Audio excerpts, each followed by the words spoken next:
Estimados, sean todos bienvenidos.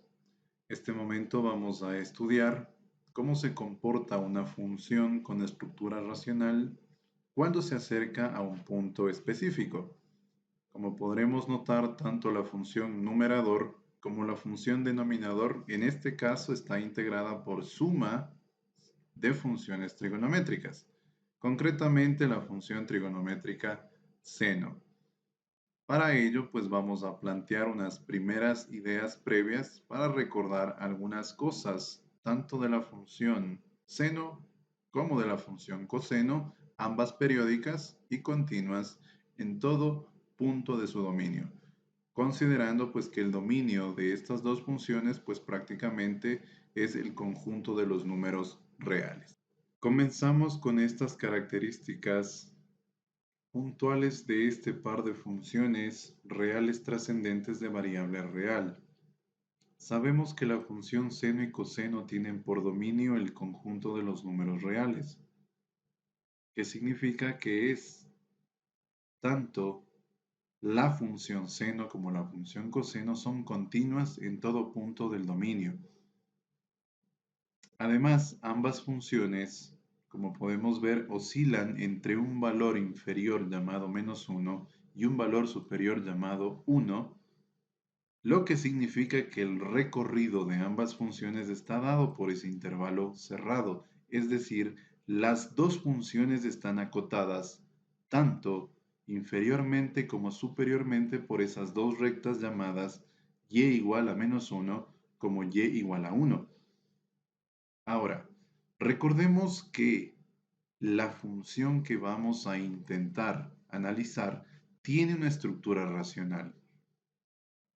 Por tanto, para no perder consistencia con la definición formal de una función, vamos a considerar, le vamos a dar un nombre a esa función, le vamos a llamar la función h, donde le vamos a decir que hay un conjunto D, que siempre será el conjunto más grande que nos permite, nos garantiza que esa función esté definida en el conjunto de los números reales. Por tanto, vamos a decir que va de D en los reales, donde cada X de los reales va a tener su respectiva imagen y esa imagen debe ser única. De tal manera que la ley de asignación pues precisamente está dada por la estructura que tenemos ahí. El seno de 2x más el seno de 3x sobre el seno de 4x más el seno de 5x. ¿Sí? Ahora, para que sea consistente, recuerde que nosotros debemos garantizar que esa estructura siempre debe ser real. Por tanto, considerando un X real, vamos a notar que al mencionar que la estructura debe ser real, generamos una equivalencia. Y esa equivalencia nos dice que el denominador no puede ser 0 porque la división para 0 no existe. Por tanto, vamos a trabajar con una identidad trigonométrica que nos permite llevar una suma de funciones trigonométricas seno a un producto, donde esta identidad trigonométrica pues nos dice que el seno de un ángulo alfa más el seno de un ángulo beta es igual a 2 veces el seno de la suma del ángulo alfa más beta entre 2 por el coseno de alfa menos beta entre 2. Es decir, concretamente, si queremos ver dónde la función no está definida, pues el seno de 4x más el seno de 5x igual a 0 es estrictamente ahora equivalente a decir 2 veces el seno de 4x más 5x entre 2 por el coseno de 4x menos 5x entre 2.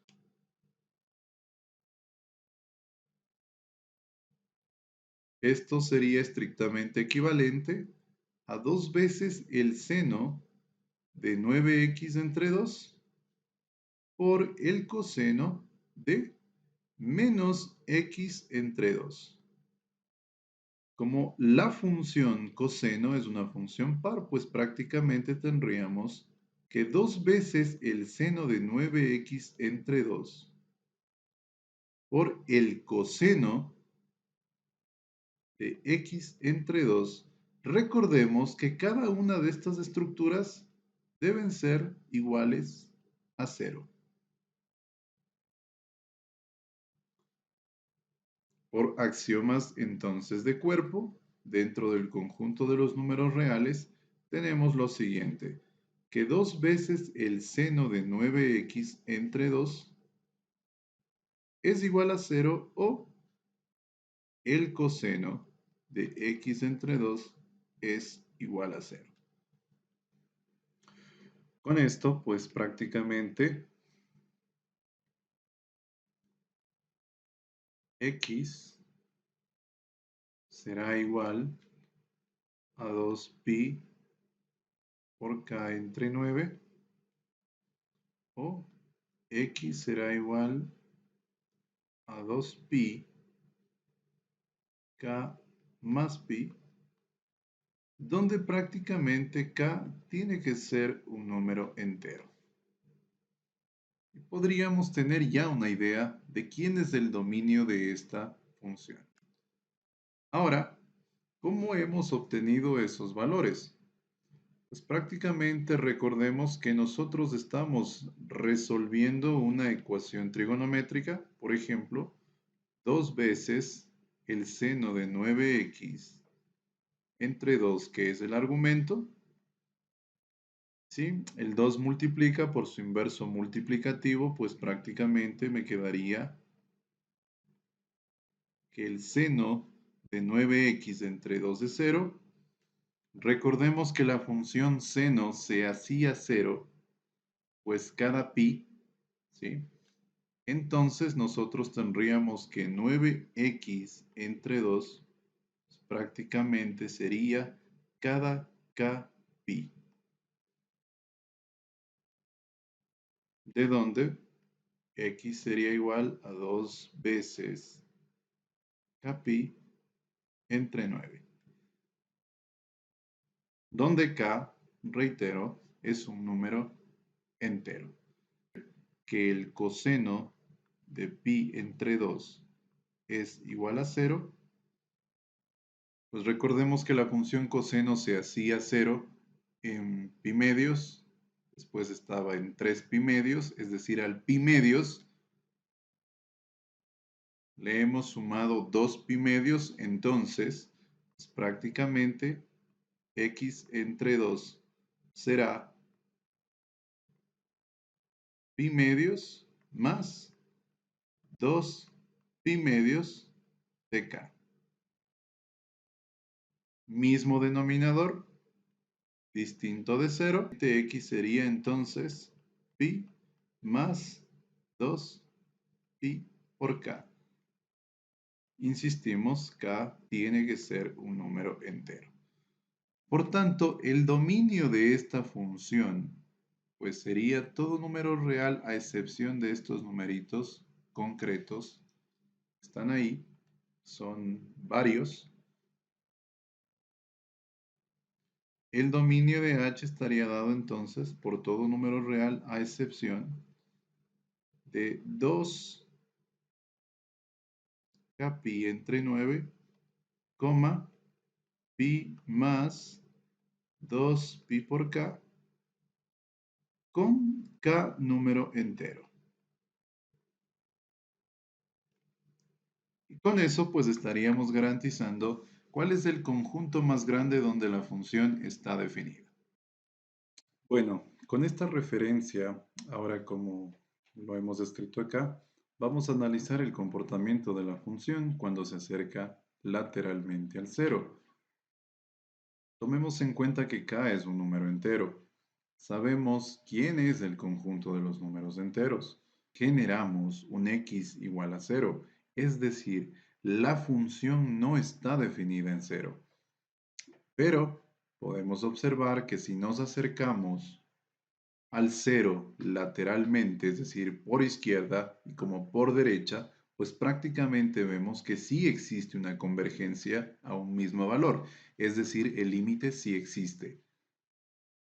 Ahora, he decidido pues prácticamente restringir el dominio de la función, concretamente a este intervalo que va desde menos pi medios a pi medios, de donde se ha hecho las debidas restricciones.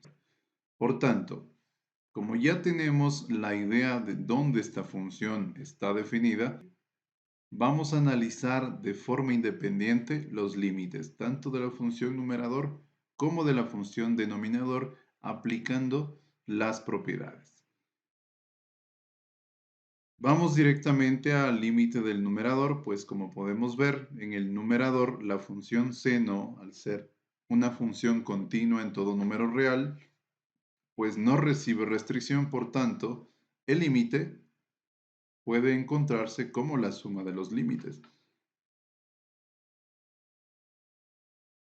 ¿Sí? Es importante recordar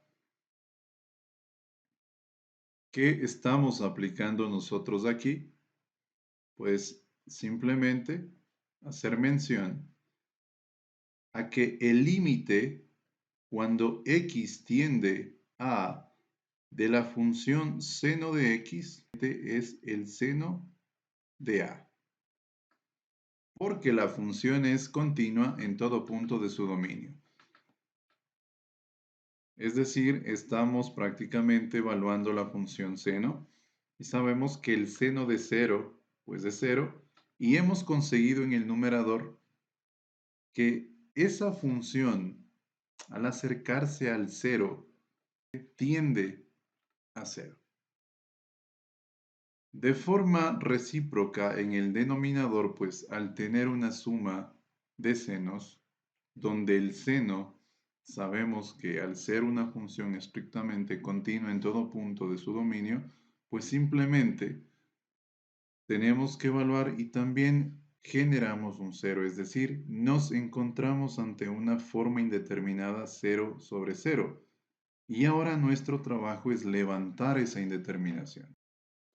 Para ello, el seno de 2x más el seno de 3x sobre el seno de 4x más el seno de 5x lo vamos a multiplicar por 1, el elemento neutro de la multiplicación. Ahora vamos a trabajar el 1 de la siguiente manera. El seno de 2x más el seno de 3x sobre el seno de 4x más el seno de 5x lo vamos a multiplicar por el 1, pero el 1 lo vamos a ver ahora como 1 entre x sobre 1 entre x, tomando en cuenta que x es estrictamente distinta de 0. La idea es llevar todo al límite fundamental, recordando que nosotros conocemos un límite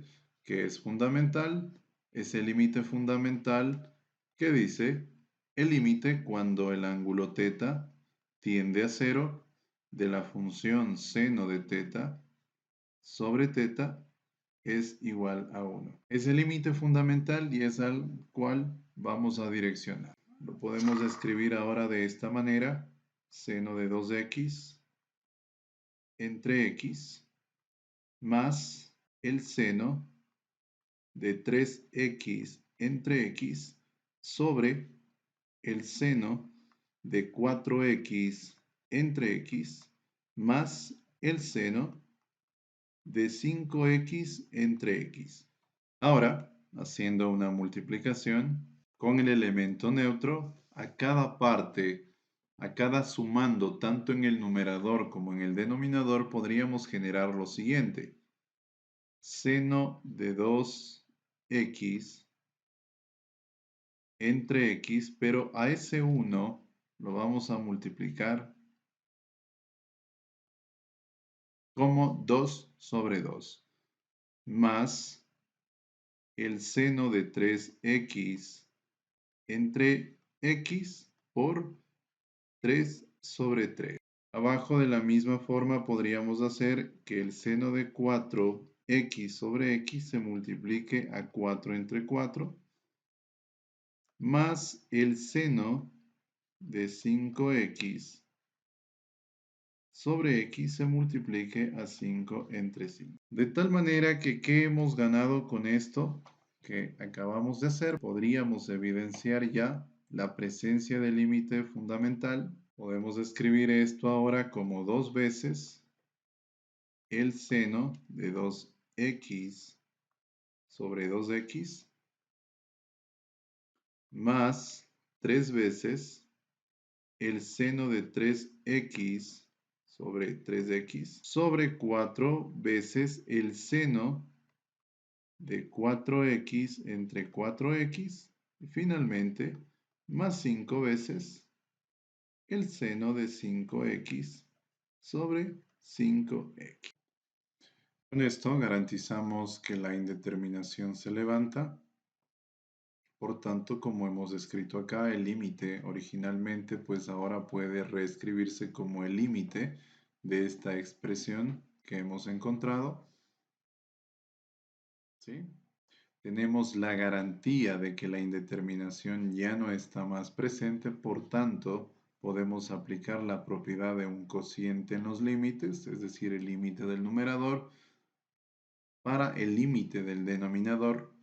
Posteriormente, los límites, pues, que tienen que ver con esa suma, es decir, la suma de esos límites. Y como se podrá poner en evidencia, la constante la retiramos del límite, es decir, la constante multiplica a cada uno de los límites, pero pues en cada uno de esos límites nos encontramos ya con el límite fundamental. Sabemos que todo esto de aquí tiende a 1 por límite fundamental, tiende a 1, tiende a 1, tiende a 1. ¿Sí? Estamos aplicando o hemos en cierta forma aplicado el límite fundamental. Y bueno, hemos logrado encontrar el límite de la función. Esto significa que al acercarse al cero tanto por izquierda como por derecha, el límite de la función es 5/9. Muchas gracias.